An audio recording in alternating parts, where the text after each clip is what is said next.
Hello class 11. I hope you all are good and safe. So today we will talking about the bank reconciliation statement. Case third. Case first किया हमने, थोड़ा मैं backup देता हूँ। Case हमने first किया, उसके अंदर तो क्या था, नॉर्मल चीज़ थी। नॉर्मल क्या चीज़ थी कि हाँ भाई, अगर एज पर फेवरेबल बैलेंस हो एज पर कैश बुक, या फेवरेबल बैलेंस हो एज पर पासबुक स्टेटमेंट, तो हमने क्या करना है।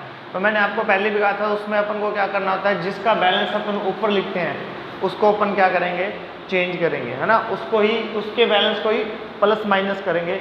बाकी जैसे balance as per cash book debit balance हो गया, एज पर कैश बुक मतलब फेवरेबल बैलेंस हो गया, ठीक है। तो इट मीन्स हमने क्या करना है, कोई बैंक रिकंसिलिएशन स्टेटमेंट में कुछ गड़बड़ी हो या ना हो, हमको balance as per cash book करना, तो कैश बुक को ही प्लस करना, कैश बुक को ही माइनस करना है, ताकि हमारी बैंक स्टेटमेंट और कैश बुक क्या आ जाए, इक्वल आ जाए।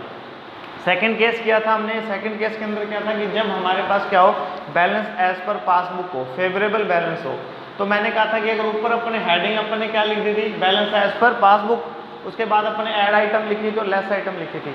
तो अपन ने जब जो पासबुक लिखा था, तो इट मीन्स अपन पासबुक को क्या करेंगे, इंक्रीज एंड डिक्रीज करेंगे। तो आज अपन बात करते हैं केस थर्ड की, अनफेवरेबल बैलेंस की। किसकी बेटा, अनफेवरेबल बैलेंस की। When balance is credited, overdraft है unfavourable balance as per cash book.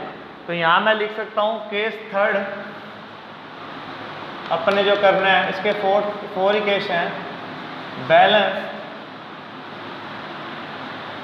As per cash book, कौन सा बैलेंस होगा, क्रेडिट बैलेंस। कौन सा बेटा, क्रेडिट बैलेंस, जिसको अपन क्या बोलते हैं, अनफेवरेबल बैलेंस। तो ये अपने पास क्या है, सिस्टमेटिक काम होगा कि आज हमारे पास कौन सा बैलेंस है, अनफेवरेबल बैलेंस है। कौन सा बैलेंस है बेटा, अनफेवरेबल बैलेंस है, तो इसको अपन को चेक करना ही पड़ेगा। अब बैलेंस एज पर इसको फिर कैसे सोल्व करेंगे, जैसे अपन सोल्व करते थे वैसा का वैसे ही सोल्व करना है। बस क्या करना है, पहले अपना माइंड क्या करना है, प्लस करना है। तो ये अनफेवरेबल है, तो प्लस की जगह क्या करना है, माइनस करना है। तो अपन एक बारी फॉर्मेट बना लेते हैं, पर्टिकुलर अमाउंट और डिटेल अमाउंट। तो अपन फॉर्मेट बना लेते हैं, पर्टिकुलर, आप भी बना लीजिए बेटा साथ साथ। मैं आपको फॉर्मेट एक कर देता हूँ यहाँ पर ड्रॉ।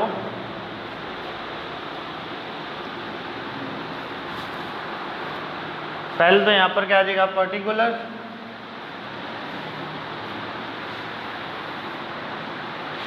यहाँ दो कॉलम,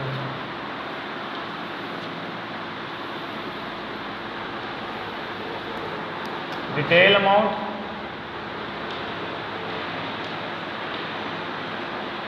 और यहाँ फाइनल अमाउंट, और यहाँ पर्टिकुलर।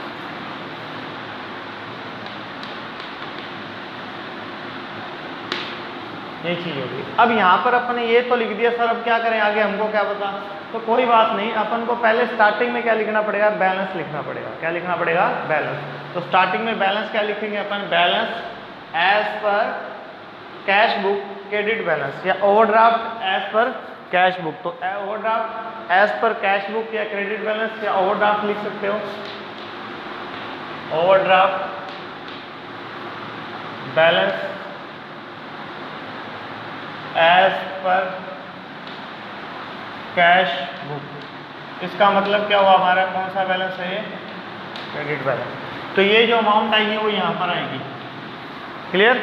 ये अमाउंट यहाँ पर आ गई। उसके बाद अपन ने क्या करना पड़ेगा, आइटम टू बी एडिड और आइटम टू बी लेस। मैं दो तीन एग्जांपल दे देता हूँ, ऐड कौन सी होगी और लेस कैसे होगा, और कैसे होगी।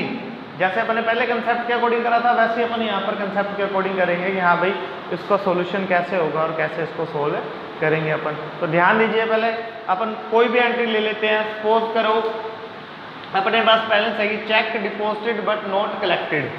तो यहाँ आपको मैंने कल उस दिन भी समझाया था कि check deposited but not collected, है ना।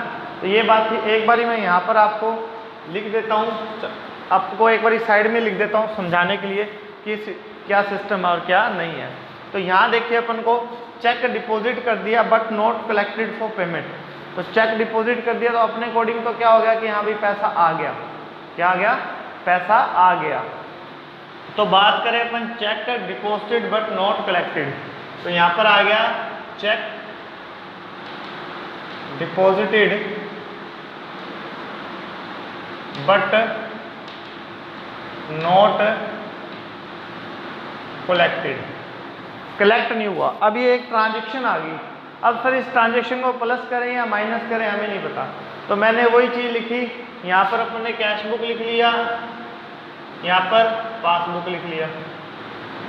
अब जब चेक डिपॉजिट किया था तो मैंने कैश बुक को तो क्या कर दिया था, प्लस कर दिया था, पर वो कलेक्टेड नहीं हुआ तो पासबुक में तो कोई भी चेंज नहीं आया।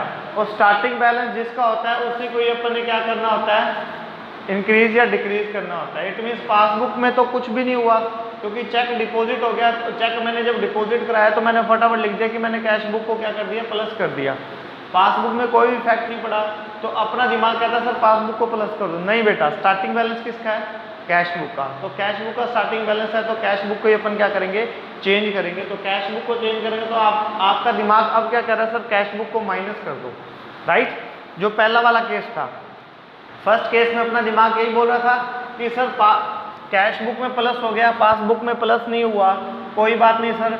अपन क्या करते हैं, अपन तो ऊपर स्टार्टिंग बैलेंस कैश बुक का, तो कैश बुक को ही प्लस माइनस कर सकते हैं। तो कैश बुक को प्लस कर दो, माइनस कर दो, क्योंकि प्लस तो पहले हो चुकी है तो अपन माइनस कर देते हैं। बट अब अपोजिट बैलेंस है, अनफेवरेबल बैलेंस है। क्या है, अनफेवरेबल। तो अपना दिमाग माइनस कर रहा था तो अब क्या करेंगे, प्लस करेंगे। तो यहाँ पर वो प्लस वाली आइटम क्या आ जाएगी, check deposited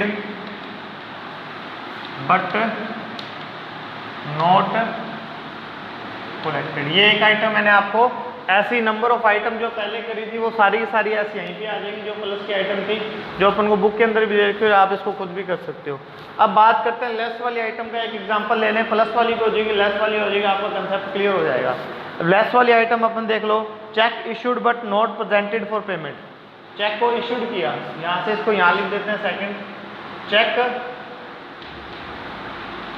issued but not presented for payment. अब हमने चेक को इशूड करा बट प्रेजेंट नहीं हुआ पेमेंट के लिए, तो यहाँ वापस कैश बुक लिख दो और पासबुक लिख दो, है ना। पासबुक में सीधा पास लिख रहा हूँ, या बुक लगाना तो बुक लगा दो, यहाँ बुक लगा दो। अब देखो चेक इशूड कर दिया, चेक इशूड कर दिया तो मैंने कैश बुक को माइनस कर दिया होगा, बट वो प्रेजेंट ही नहीं हुआ पेमेंट के लिए, तो पासबुक में तो कुछ भी नहीं हुआ होगा, क्योंकि जब वो प्रेजेंटेड नहीं हुआ तो इट मीन्स पासबुक में उन्होंने माइनस भी नहीं किया होगा। और मैंने जब इशूड किया था तब मैंने अपने कैश बुक को माइनस कर दिया था। इट मीन्स बैलेंस क्या हो गया, ऊपर नीचे हो गया। तो आपका पहले दिमाग कहता था कि सर पासबुक को तो छेड़ना नहीं क्योंकि स्टार्टिंग बैलेंस किसका है, कैश बुक का, तो सर इसको प्लस कर दो। यही दिमाग बोलता था जब अपन ने केस किए थे, स्टार्टिंग वाले केस किए थे, प्लस कर दो। अब अपन को क्योंकि due to the unfavourable balance है तो जो दिमाग प्लस कहता था अब क्या कर देंगे, माइनस कर देंगे। तो ये आइटम किसकी बन जाएगी, माइनस की बन जाएगी। तो check issued but not presented for payment, तो यहाँ लिख देंगे check issued but not presented for payment. अब क्या होगा, यहाँ पर सारी कौन सी आइटम आएगी, ऐड वाली, तो यहाँ पर अपन ऐड लिख देंगे। जितनी भी आइटम, सपोज मान लो 3 आइटम आई, इनका टोटल क्या लगा देंगे यहाँ, फिर यहाँ से इन ऐड वालों को टोटल, फिर यहाँ पर क्या आएगी, लेस वाली आइटम आएगी, तो यहाँ पर क्या करेंगे, सारी की सारी लेस वाली आइटम लगा के इनका टोटल यहाँ लगा देंगे, और फिर हमारे पास फाइनल क्या आ जाएगा, आंसर आ जाएगा। लेस वाली माइनस करके अपने पास क्या आ जाएगा बेटा, आंसर आ जाएगा। और आंसर अपने पास क्या आएगा, overdraft as per bank statement. नीचे क्या आ जाएगा, overdraft as per the bank statement. तो यहाँ लास्ट में आंसर लिख लेना, ओवरड्राफ्ट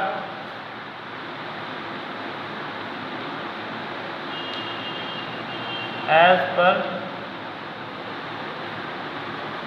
बैंक